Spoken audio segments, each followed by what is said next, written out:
Is Chike Rick Chow. We, the jury, unanimously find the defendant, Chike Rick Chow, as to the charge of murder, not guilty. Fine number 302, foreperson, June the 1st, 2026. Madam Forelady, was this your verdict and the verdict of the entire jury?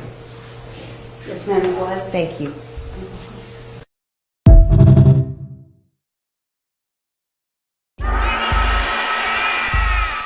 Some of us came from close out of cavalry.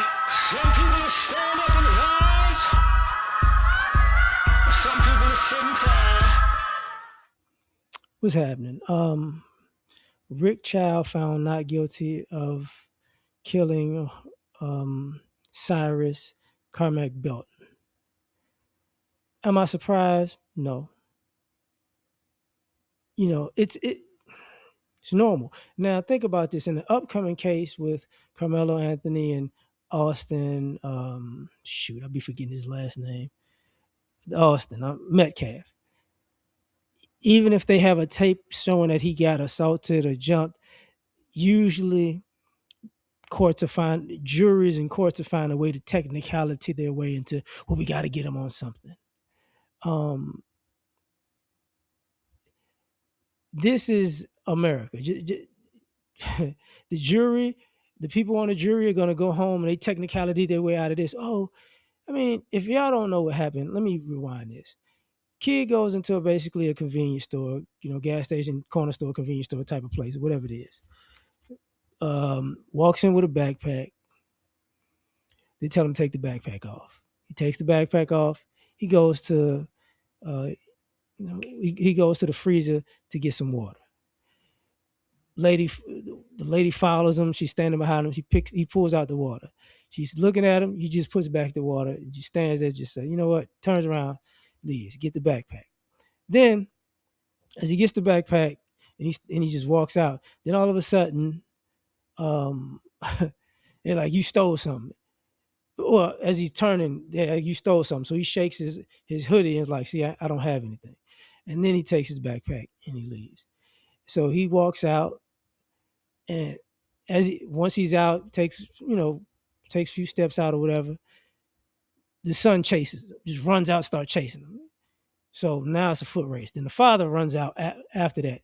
And then the father, after 100 something yards, he catch the kid, and then the father shoots the kid, talking like, I'm defending my son.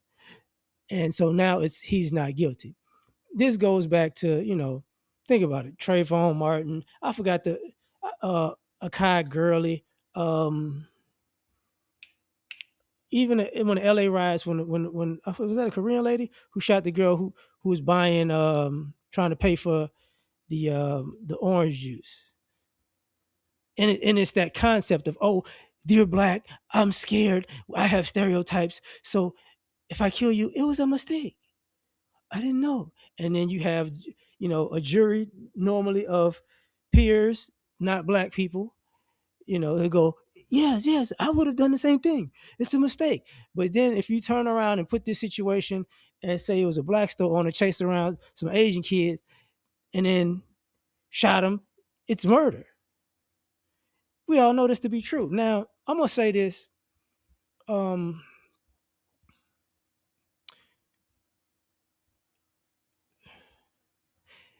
It's coming to a point where even we're going to have to start telling our kids, like, yo, it's better to be judged by 12 than carried by 6.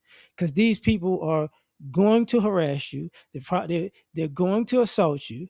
They're going to try to take your life if they can't take it. And they're probably going to get off for it.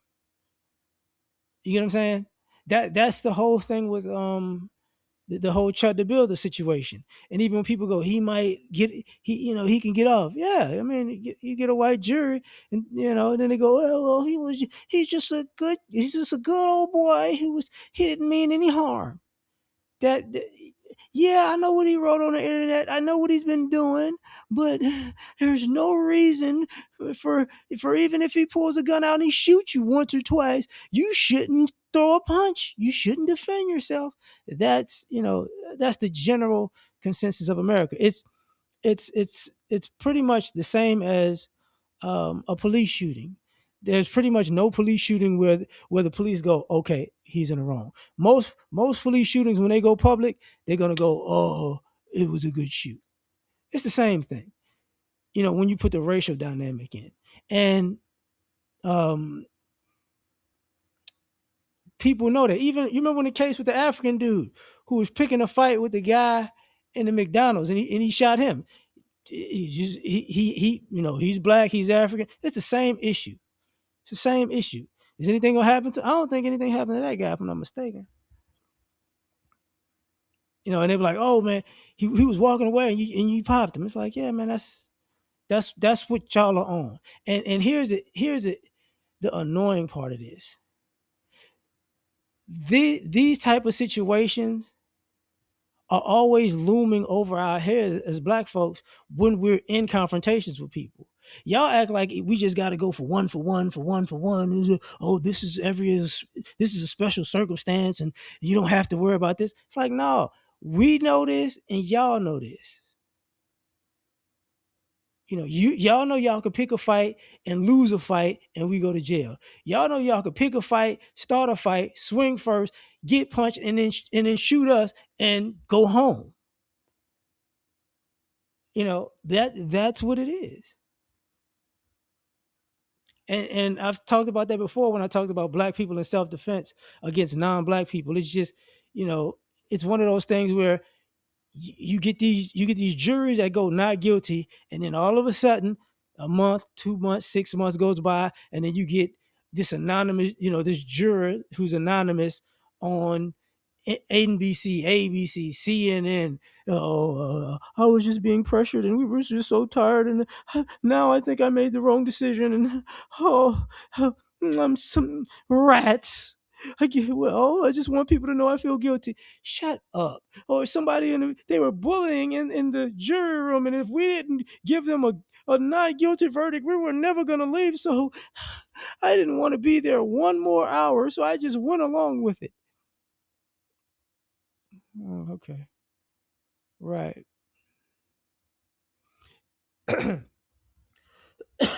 And you get these people who have this celebratory thing like, yes, yes, yes, we got off doing it again. Yes. So I was like, oh, okay. All right. And then when you wind up in a situation,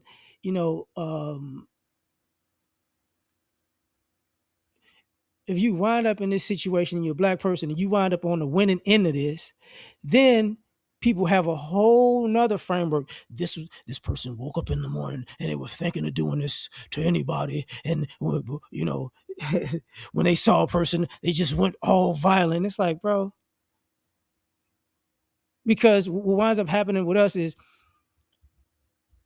if there's a black person who's defending themselves, now you got all these news narratives and social media narratives to throw the person under the bus, because how dare they defend themselves?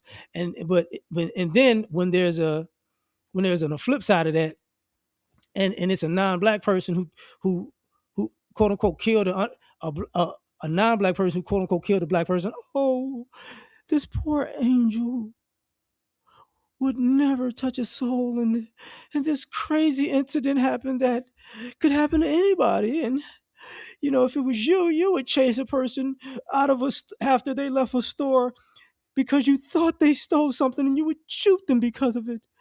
Oh, Father God. Right. This is what we doing. And then people go, I don't see the problem. You don't understand. It's like we understand. We very much so understand. And then when we wind up in these situations, and once again you have people like this, they get off, and they want to be left alone for a little bit, and then they get back around the community and get back around black people, and they start getting ultra aggressive, and then somebody really got to stump them out. And that's when they go, okay, bro, you need to sit down. We already let you off the hook for this. You're pushing it now. You gotta want. This is a one-time free pass. You can't keep doing it, bro. We can't keep, That was similar to the George Zimmerman thing.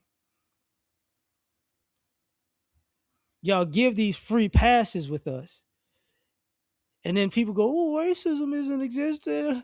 I don't understand them. The law says, and if you follow the law, it's like, bro, y'all don't follow the law. Y'all don't follow the law. And even, you remember the Kyle Rittenhouse thing? let me say it this way. Let's just say in this Carmelo Anthony thing, right? They'll find a way to make him guilty. In the Kyle Rittenhouse thing, they found a way to make him innocent. You know what I'm saying? Showing the bias, right?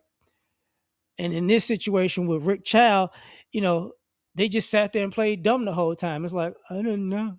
What? What do you do? I don't know. Did you check? Yeah, but um I was just walking and uh, was there a reason to do all this now after the fact? No, not really, but I didn't know. And it's like, oh, okay. Cool, cool, cool.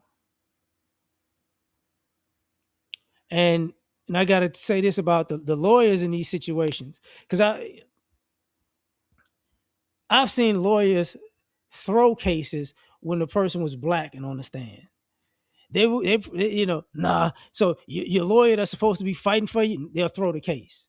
And I've seen lawyers, you know, know, if something happened to a black person, I'll fight like hell to make sure you get off, and we're gonna celebrate, and I'm gonna be a millionaire after this. It's like, but and this is part of the American judicial system. This is what it is. And then when his behavior starts spilling into every other community, then they go, I don't know what we're doing. We can't get a hold on this. Man, shut up. Because y'all let so much crime go when the face isn't black, it's gonna be everywhere. But I'm gonna leave it at that, man. Y'all tell me what you think. Catch you on the next one. Peace.